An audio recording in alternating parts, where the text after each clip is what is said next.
اور یاسین نام رکھنے سے بھی علماء نے منع کیا، اس لیے طٰہٰ بھی حروف مقطعات میں سے ہے،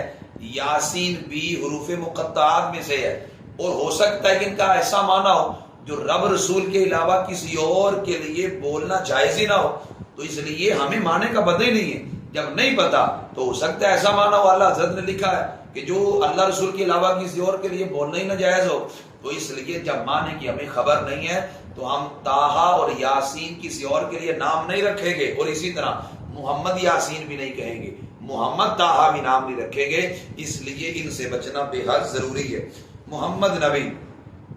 احمد نبی، احمد رسول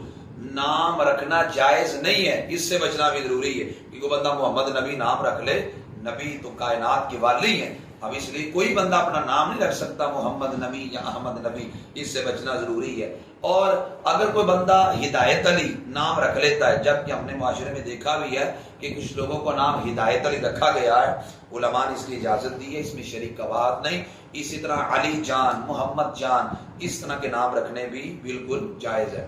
میں نے ناموں کے سلسلہ میں تفصیلی بات آپ کے سامنے رکھ دی، اس لیے خود ستائی بڑائی کا معنی جس میں پایا جاتا ہو وہ معنی نہ رکھے۔ بہترین اور آسان حل یہ